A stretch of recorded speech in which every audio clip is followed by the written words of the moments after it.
Gravitation के numerical वाले part में आ गए, ठीक है। और न्यूमेरिकल वाले पार्ट में ये सारे जो न्यूमेरिकल है वो एनसीईआरटी टेक्स्ट बुक के हैं।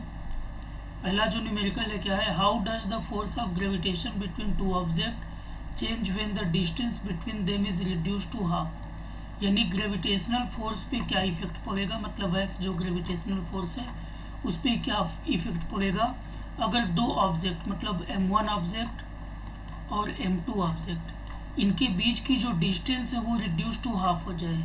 यानी जो डिस्टेंस है d है वो रिड्यूस टू हाफ हो जाए, ठीक है। d/2 माने हाफ। तो इसी न्यूमेरिकल को हम लोग सबसे पहले देखते हैं। तो यहाँ पर है कि पहले फार्मूला लिख लेते हैं। फार्मूला हमारा है F = G कांस्टेंट है m1 × m2 बाई d², ठीक है। गिवन में हमारे पास क्या है, गिवन में हमारे पास केवल ये है कि जो डिस्टेंस है ना, डिस्टेंस है वो हाफ हो गया, ठीक है। जो d है डिस्टेंस है वो हाफ हो गया, यही हमारा गिवन है। तो वैल्यू पुट कर देते हैं, देख लेते हैं कितना आंसर आएगा। तो फार्मूला है F G कांस्टेंट है, कांस्टेंट रखेंगे।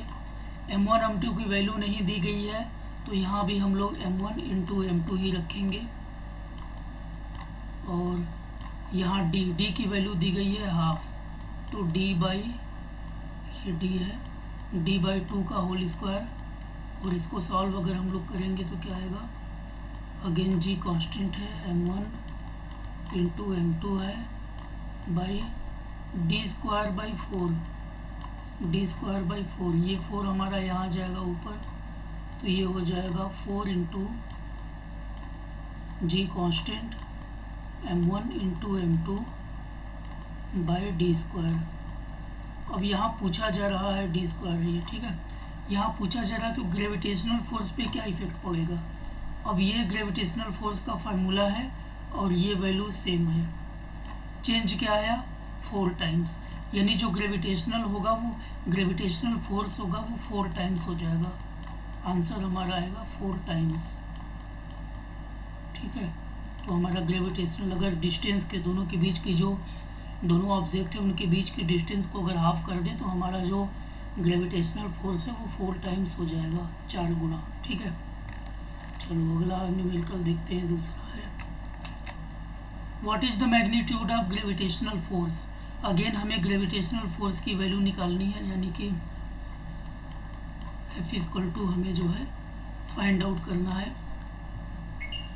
द अर्थ एंड 1 kg, अर्थ और 1 kg, ये अर्थ है हमारा, ठीक है, E फॉर अर्थ। और 1 kg का ऑब्जेक्ट है जो अर्थ पे ही है, तो अर्थ पे ही कहीं 1 kg का ऑब्जेक्ट है, ठीक है। ये कोई ऑब्जेक्ट है 1 kg का। इन दोनों के बीच यानी इसके और इसके बीच जो ग्रेविटेशनल फोर्स लगेगा, इन दोनों के बीच जो ग्रेविटेशनल फोर्स लगेगा उसकी वैल्यू हमें फाइंड आउट करनी है। तो चलो हम लोग फार्मूले लिखते हैं। पहले फार्मूला हमें यही निकालना है, तो फार्मूला भी हमारा यही है, F = G × m1 × m2 by d², है ना। वैल्यू हम लोग पुट कर देते हैं। G की वैल्यू हमें मालूम है 6.67 × 10⁻⁻11, ठीक है, -11। m1 में अर्थ का मास ले लेते हैं, तो अर्थ का मास ये है 6 × 10⁻24। और m2 में हम लोग जो है ऑब्जेक्ट का मास ले लेते हैं 1 kg, ठीक है, बाई d²। ये है रेडियस, d माने डिस्टेंस, तो डिस्टेंस माने अर्थ का जो रेडियस है वही डिस्टेंस होगा। तो ये हमारा 6.4 × 10⁻6 का होल स्क्वायर, d² है तो होल स्क्वायर, ठीक है। इसको थोड़ा सा सॉल्व करते हैं। F = 6.67 है ये इंटू, अब देखो यहाँ पावर -11 है, यहाँ पावर 24 है। तो मैथ्स में पढ़े होगे कि मल्टीप्लिकेशन के केस में पावर प्लस हो जाता है, तो एक प्लस है एक माइनस है तो माइनस हो जाएगा। कितना आएगा 13 आएगा। तो इंटू पहले ये लिख लिया हमने, 6 भी लिख लूँ, 6 इंटू 10⁻13, ठीक है। उसके बाद हमारा इसका मल्टीप्लिकेशन करेंगे तो 6.4 इंटू 6.4 हो जाएगा, और 10⁻6 का होल स्क्वायर 10⁻12 हो जाएगा, ठीक है। अब डिवीज़न के केस में, बाई के केस में मल्टीप्लिकेशन, ये जो पावर होता है वो पावर माइनस हो जाता है, तो ये कैंसिल होगा, यहाँ केवल 10 बचेगा, है ना। 13 था तो 13 में से 12 निकल गया, तो केवल एक पावर बचेगा, मतलब 10 बचेगा।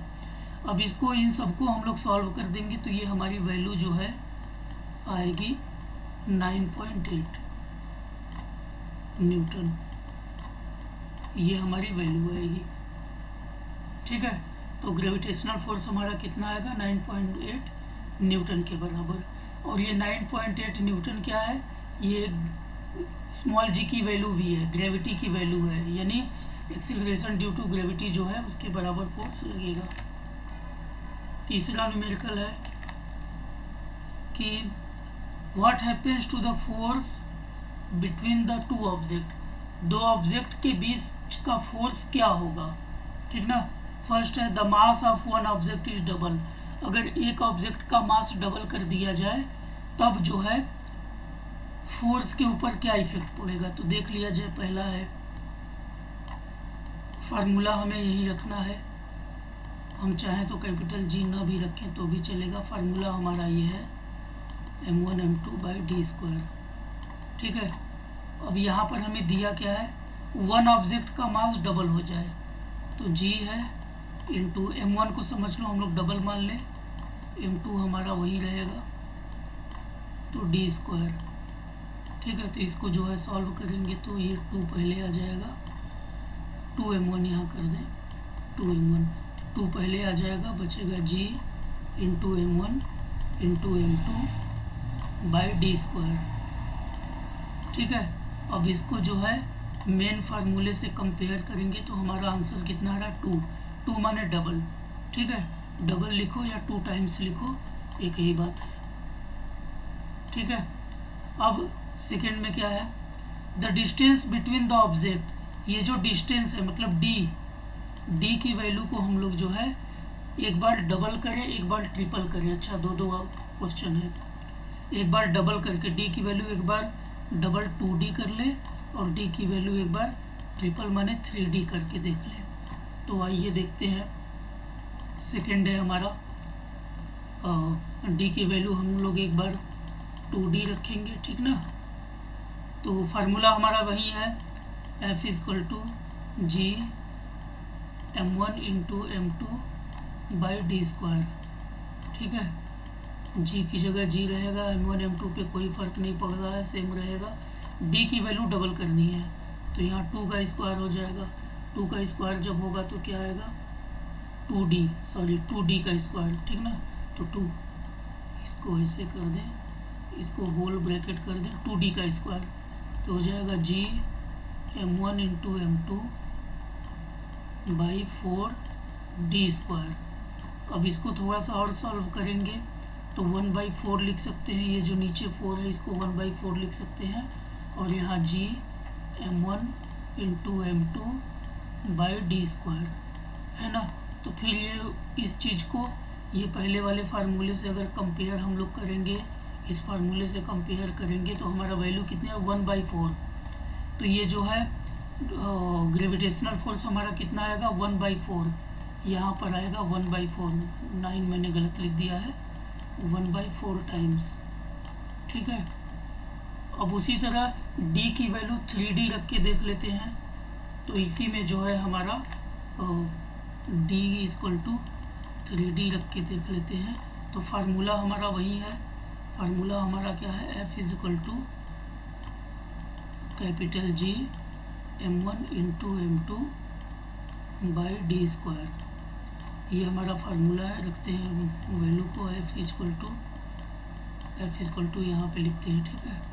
F = G m1 m2 पे कोई इफेक्ट नहीं पड़ेगा, d की वैल्यू हमें रखनी है ट्रिपल करनी है, तो डी की वैल्यू हम लोग ट्रिपल कर देते हैं, तो 3d का होल स्क्वायर, तो 3d का होल स्क्वायर हो जाएगा, तो यहाँ आएगा जी m1 into m2 by 9d square, 9d square आएगा। हम 9d स्क्वायर को तो अगर इसको थोड़ा सा और क्लियर करें तो क्या हो जाएगा, जी m1 बाई m1 m2 और यहाँ बाई डी स्क्वायर, और ये जो 9 था इसको हम 1/9 लिख सकते हैं। तो यहाँ पे अगर कंपेयर करेंगे तो हमारा वैल्यू आएगा, सेकेंड जो वैल्यू आएगी ट्रिपल करने पर वो आएगा 1/9 टाइम्स, ठीक है, ये वैल्यू आएगी। अब इसके बाद तीसरा देख लेते हैं, the mass of both object double, दोनों ऑब्जेक्ट का मास डबल कर दिया जाए, यानी m1 जो है वो भी 2m1 हो जाए और m2 जो है 2m2 हो जाए, डबल हो जाए, दोनों डबल हो जाए। तब क्या आएगा देख लेते हैं, फार्मूला हमारा वही है, फार्मूला फिर से नहीं लिखेंगे, जी लिखेंगे, m1 की जगह 2m1, m2 की जगह 2m2 बाई डी स्क्वायर, ठीक है। अब इसको सॉल्व करेंगे तो जी वही रहेगा, 2 2 ज़ा 4, तो यहाँ पहले 2 और 2 2 2 ज़ा 4 आ गया, और उसके बाद जी लिखेंगे m1 m2 by D square. अब इसको कंपेयर करेंगे हम अपने इस फार्मूले से, तो हमारी वैल्यू आई है 4, तो 4 टाइम्स आएगा, हमारा आंसर आएगा 4 टाइम्स। तो ये तीनों के आंसर है।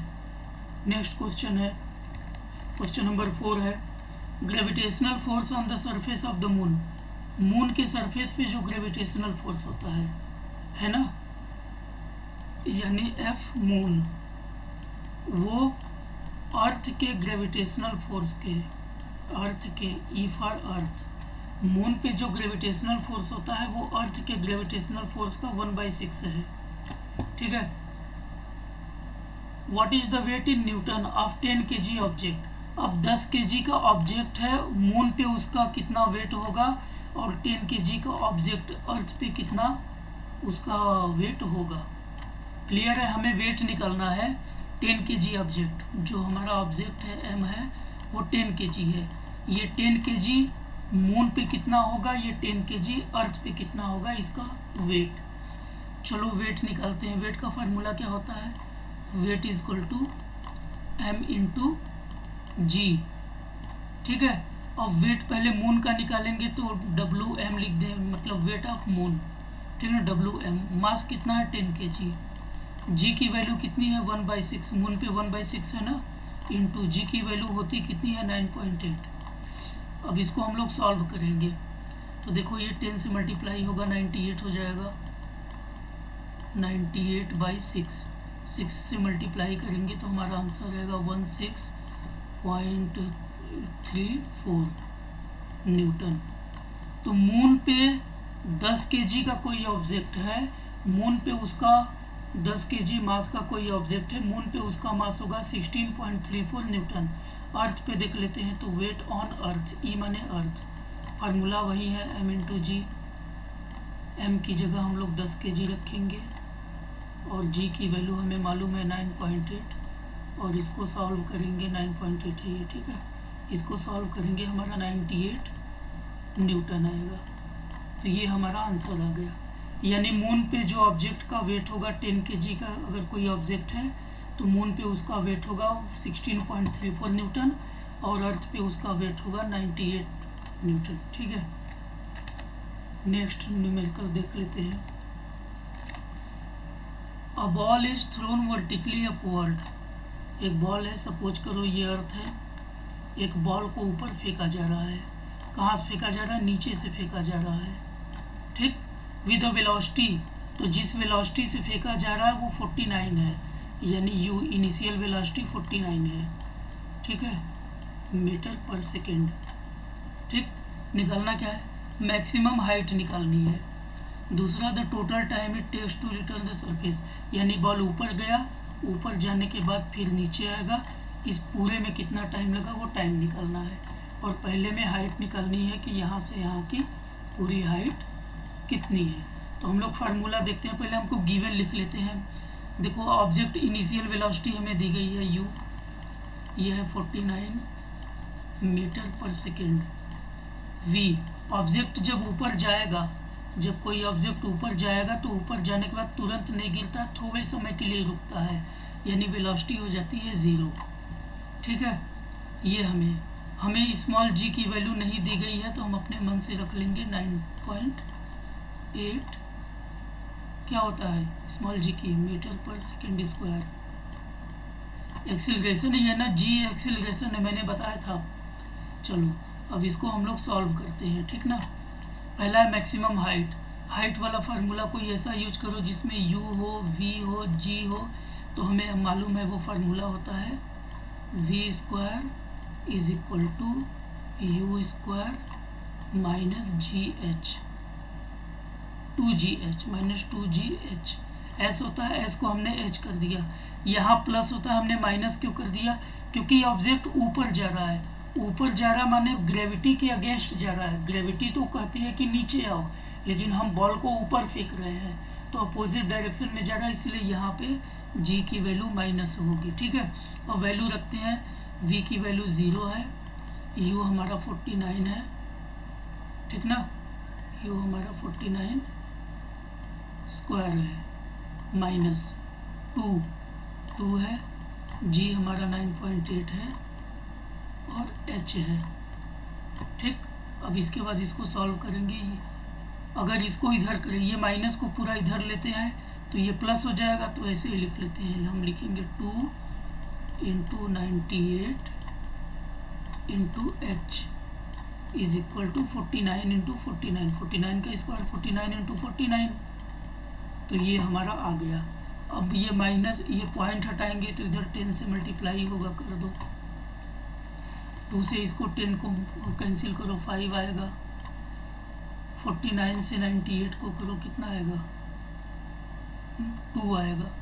ठीक है, तो अब हमारा कितना आया, 2 into H is equal to 49 into 5, तो 49 इंटू 5 को कितना हो, 5 9 जा 45 के 5 हो गया, और यहाँ 5 4 जा 20 और 4 24।